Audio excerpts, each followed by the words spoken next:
for us is a developing event. Yeah, I think a lot of countries will bring their athletes here to take advantage of the races they have. I think the ICF does a really good job in creating opportunities for, particularly for seaboat women, to get races, even though they're non-Olympic events. It's really important to get these girls out in the boat racing in this high-performance environment. That's right. Well, here's a high-performance paddler herself, Olympic medalist Ludmili Luzan.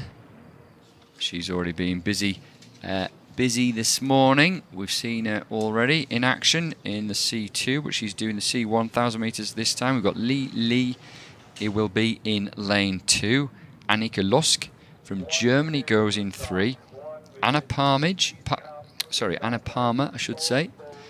She'll be alongside her, going in lane 4. Great development opportunity for Anna from Longridge. Good over the longer distances. Anna looked to be in good form yesterday, enjoying her World Cup experience. Martina Malikova from the Czech Republic is in 5. There's Ludmila Babak. Another Ukrainian goes in 6. And then we should see Maria Mayard. Very experienced Chilean paddler. She had a good race at the Super Cup last year at the end of the season. She should be in 7. We'll just wait to see her as we look at Ludmila Babak. There's Maillard from Chile. Next to her, Daniela Koku from Moldova. Just missed out on the medal ceremony. She'll pick up a bronze medal later from the women's C2 200, but her choosing to race in this the longer distance. And then Magda Stani, experienced Polish paddler there, goes in lane 9.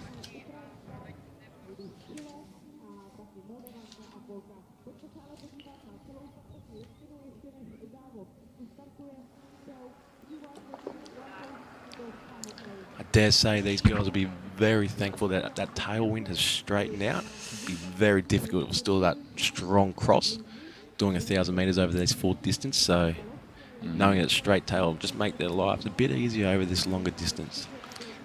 Yeah, a little bit quicker, isn't it? And a consistent breeze as well, which is nice. So it's fair for the paddlers. They're underway already. This is the final of the C1 Women 1,000 metres, a non-Olympic event, but good to see on the international stage, a full race here.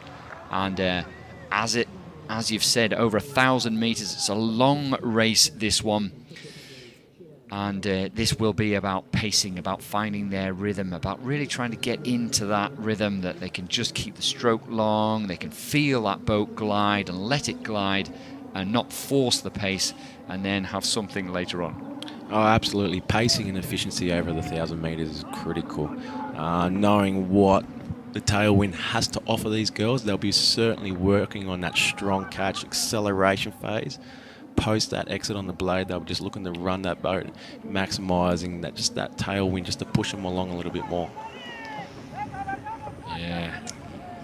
Lee saw in picture, but this is all about at the moment. Lane 7, Maria Maillard, very experienced Chilean paddler. She's gone out hard, she's got away well. Ludmila Luzan, we don't normally see her. She's right on the far right of your screen. Just missed out on the medals in the C2 500 metres, but we don't normally see her over 1,000, but she's obviously keen to race here. It's wonderful that she is racing, and well, she's doing well at the moment. Right alongside her is Li from China, so those two can have their little battle amongst themselves, but there will be aware that over the far side of the course in lane 7, Maria Maillard is setting the pace.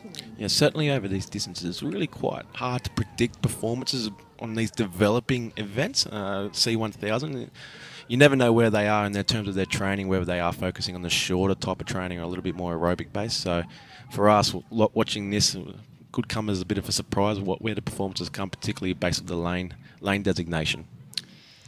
Indeed. Well, will they look to put Maillard under pressure as she approaches the halfway point? Will I get a quick look at the splits? A little bit over 2 minutes, I would think, and then we'll enter the second half of this race.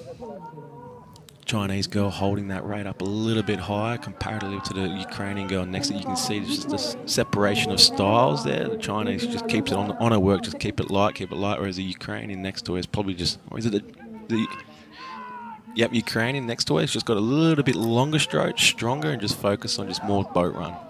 Lovely to see that comparison, wasn't it? You know, there are more ways of making this work. It's about what works for you, and Ludmili Luzan there really digging into that long stroke.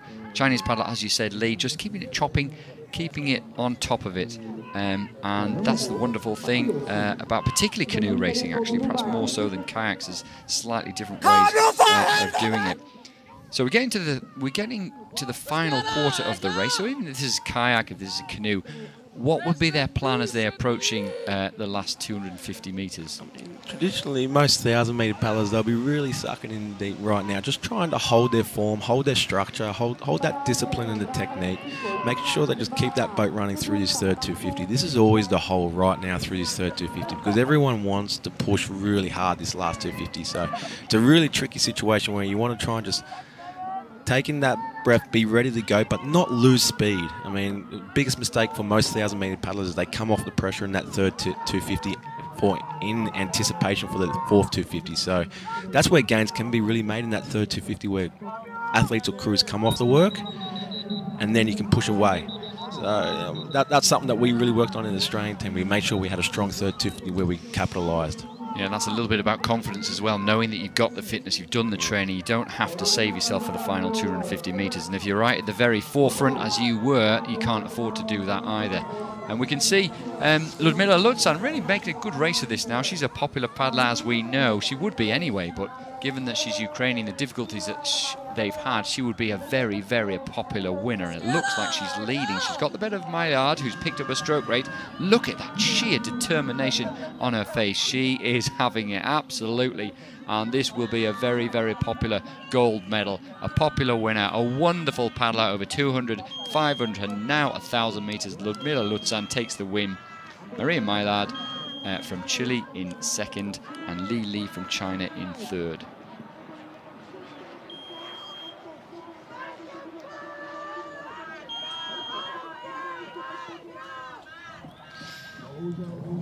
And quite a spread of the paddlers there, but actually, given that this is a non-Olympic discipline, this is a lot more competitive than it has been. Yeah, the tricky thing is with these events, when they are developing and it's non-Olympic, the field does spread out a little bit.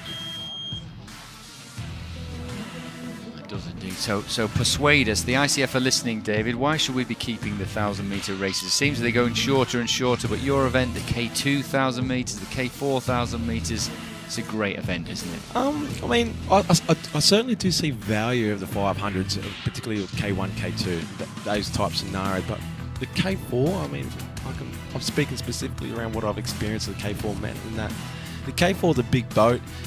K4 500 personally for me doesn't give the K4 enough time for the spectator to appreciate what it has to offer. I mean, it is an exciting race, but it's over very quickly, and I think we just need a little bit more time to watch the K4 unfold in front of the eyes. I think a lot more can happen. And K4 500 happens over in just over 75 seconds, 80 seconds. It just happens too quick to really appreciate what happens in a K4 race. Personally, I mean, there's certainly, I would really like to see ICF push for more events as much as we can. Try and take some from rowing if we could, but indeed, yeah, we just need more events.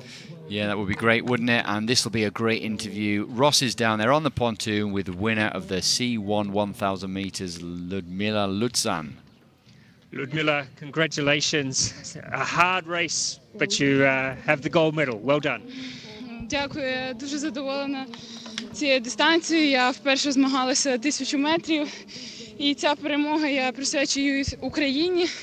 Хочу, щоб весь світ знав, що в нас в країні зараз іде війна. І щоб для нас зараз дуже тяжко взагалі сезон тренуватися. Морально нас це збиває. Але своїми перемогами ми показуємо, що ми незламний і сильний народ. І ми обов'язково переможемо. Well done, Ludmila. Congratulations. Well, an emotional Ludmili Luzan, winner of the women's C1000 metres, and there's the flag, and understandably emotional. That one was for everyone in Ukraine that is suffering so much at the moment. Well done to her winning that race in 4:25. Maria Maillard from Chile in second place, and Li from China takes third place. So we have one more race to come, and this is going to be a great one. We've got 4 minutes to go. It's the K1 men